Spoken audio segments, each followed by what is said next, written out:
Pasta. It's amore. Welcome to the afternoon macaroon. Today we're going to be diving deep into the beautiful Italian art of pasta making. But here's the secret. It's like 3 ingredients, and it's actually really simple. And could you use a lot of fancy machines? Yes, but you can also do it Nonna style and just use your hands and a pizza cutter or a knife, and I'm going to show you how to do it. It is an absolute game changer in the pasta realm. I will warn you that once you make homemade pasta, you will not be able to go back. This is a flowers for Algernon situation here. It will change your relationship with pasta. So let's get to cooking. So as we mentioned, these are really humble ingredients. We're going to start with 2 cups of flour and 3 eggs at room temperature. Very important, at room temperature.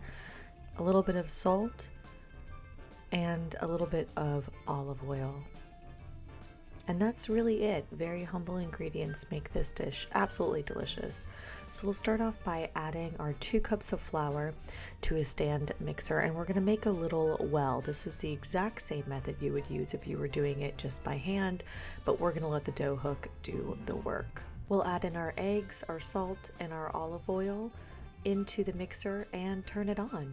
And you can see it's just starting at the very bottom there, and it's going to look like it's not mixing very well. So we'll help it along a little bit by using a spatula to move that flour into the center so that the dough hook can grab it and get it incorporated and really start to form our dough ball here.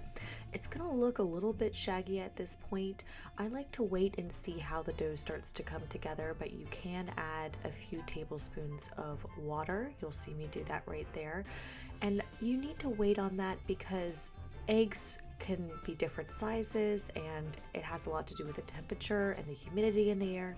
So you always want to wait and see how your dough is coming together. If you can see here, my dough is still pretty sticky. It's not really bouncing back. That gluten hasn't been activated yet. So we know that we still need a little bit more time, and I think it's a little bit too wet, so I added just a few tablespoons of flour.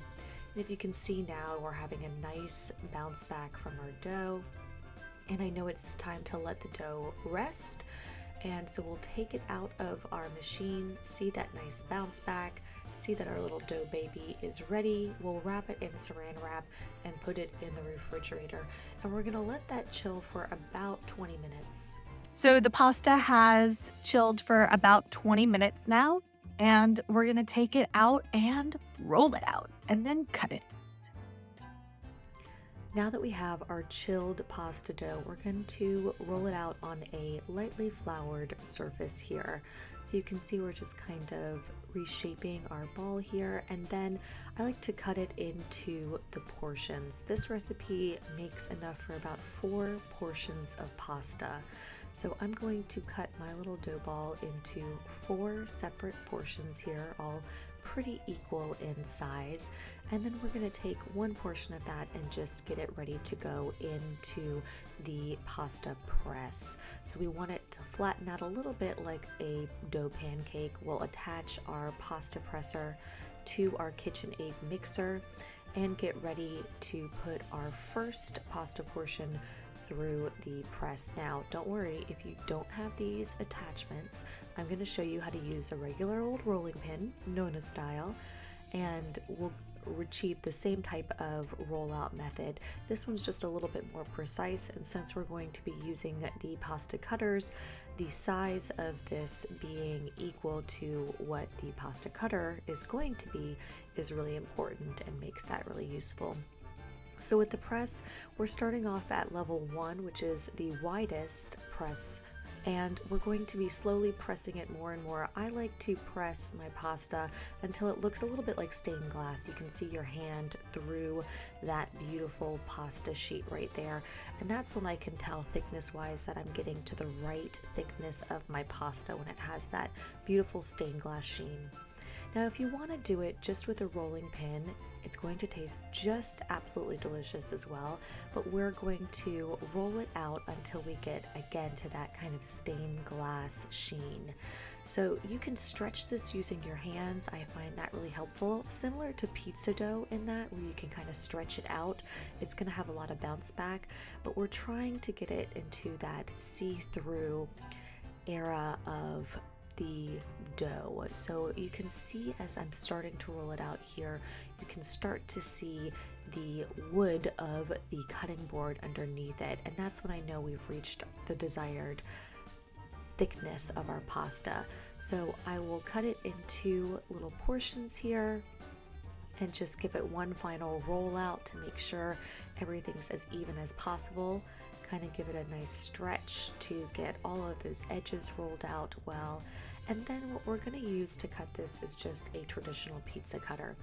You can use a knife as well, but I find that the pizza cutter is just a little bit easier to zing through and get those pasta shapes. So this is kind of like a hand-cut linguine, and you do want them all to be very similar in size, but obviously this is hand-cut pasta, so that's part of the charm, is that they all have a little bit of personality here. So you can definitely decide to do these as thick or as thin as you would like, or as your hand allows, but this is how we'll use that pizza cutter to hand shape all of our pasta for the Nonna version of the pasta making without the fancy cutters. But it looks absolutely beautiful and has that homemade quality to it. I like to toss mine in a little bit of flour to make sure they don't stick, and then you can put them into a pot of salted boiling water, and you'll see once they rise to the top there, it should only take about 30-45 seconds that your pasta is going to be ready. So I'm just going to scoop it out, and there's our beautiful hand-cut Nonna style pasta. So if you're using the attachments, you can then choose the spaghetti or the linguine attachment, put that on, and then we're going to take our pressed pasta that we had pressed out and put it through our pasta cutters. And this is going to perfectly shape all of those beautiful spaghetti noodles that we have here. You can see them, it looks like a harp of some kind there, all of the beautiful ones. If they do have some that are a little gummy, I like to put those to the side, and I have little pups that are waiting very anxiously for any falling pasta to come out of the machine. They always know when I get the cutters out that it is fresh pasta time, and they are very big fans of when Mom decides to make fresh pasta. So they get a little treat for being such good helpers in the kitchen. And now our pasta is ready to go into the pot of boiling water as well. So I'm using that same pot that I used the other ones in, a little bit of salt in there, and we're going to put it right in, give it a good stir around, and then you'll see about 30-45 seconds our beautiful pasta is ready to come out. And now the best part, taste testing. It's so good. It's so good, it barely even needs a sauce. Truly incredible homemade pasta, which you can do with or without the fancy cutters, which will taste just as incredible and delicious and from the heart, and just give you that little extra pep in your step on pasta night. So I hope this has empowered you and made you feel like making homemade pasta is possible, and that you give it a shot. A few simple ingredients, but when they come together, oh so delicious. Well, that's it for this week's episode of the Afternoon Macaroon. I am Coco, and until next time, bon appetit!